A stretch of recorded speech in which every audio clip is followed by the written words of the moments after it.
বন্ধুরা good morning. আশা করি তোমরা অনেকেই ভালো আছো। তো আমিও খুব বিন্দাস আছি। তো এখানে আমি অনেক দিন পর আবার একটা ভিডিও নিয়ে চলে এসেছি। আজকে যেহেতু দোল পূর্ণিমা, হোলি খেলা হবে আর কি, রং খেলা হবে, সেই জন্য আমি সকাল সকাল উঠে বাবার ঘরের বিছানাটা আমি পরিষ্কার করে গুছিয়ে নিই। আর আমার তরফ থেকে তোমাদের সবাইকে জানাই অনেক অনেক শুভেচ্ছা এবং ভালোবাসা। তো সবাই অন্তত ভালো করে সুস্থভাবে রং খেলো। তো চলো প্রথমে আমি বিছানাটা গুছিয়ে নিই পরিষ্কারভাবে। তো তারপরে চলো মা কী কাজ দেয় সেটা আগে দেখি। আর যেহেতু আমি রং খেলবো সেই জন্য এই যে এখান থেকে আমি একটা জামা খুঁজতে এসেছি, পুরনো জামা।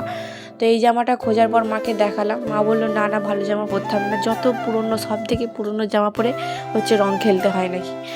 বাঙালিদের স্টাইল এটা। এখনকার হচ্ছে যে এখনকার নেই, কিন্তু আগেকার ছিল। এখন সব নতুন জামা প্যান্ট পরেই খেলে। তো আমরা এখনও হচ্ছে যে পুরনো জামা প্যান্ট পরেই রং খেলি। তো যেহেতু এখানে আমি দোকান যাব, সেই জন্য ভালো করে চুল টুল আঁচড়ে নিয়ে বেরিয়ে পড়ি দোকান যাওয়ার জন্য। আর এই যে এখানেই হচ্ছে আমার বাবা কাজ করছে, এটা হচ্ছে আমার দাদুদের জমি। তো এখানেই আমার বাবা কাজ করছে। তো এসে দেখি দোকানে প্রচণ্ড ভিড়। আর যেহেতু হোলি, তো দোকানে তো ভিড় হওয়ারই কথা। তো দোকান করেছে দেখি আমার মা ঘুগনি আর লুচি করতে বসে গেছে। তো এখানে দেখতেই পাচ্ছ ময়দা বেলে নিয়েছে, ময়দা আর আটা মিক্স করে হবে। তো আমারও প্রচণ্ড খিদে পেয়েছিলো, সেই জন্য মাকে বললাম যে আগে ঘুগনিটা করে দাও, আমি দুটো মুড়ি খাই। তো সেই জন্যই মা বললো জেঠু দোকান থেকে ধনেপাতা তুলে নিয়ে। তো জেঠুদের যেহেতু ধনেপাতার গাছ আছে, আমি নিয়ে নিয়েছি দুটি কটা।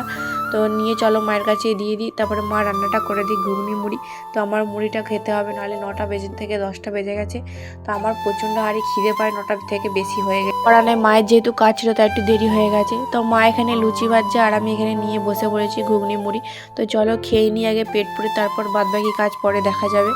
তো যেহেতু হচ্ছে যে আমি রং খেলতে পারবো একটু পরই, তো ভালো করে গা হাত পায়ে আগে তেল মাখতে হবে। তো আমার কথাটা এখন উল্টে যাচ্ছে, যেহেতু ঘুগনি মুড়ি খাওয়াটা দেখছি, তো আমারও দেখে মনে হচ্ছে না আবার খাই। আর এখানে আমি 2 কি 3টে লুচি ভেজেছি।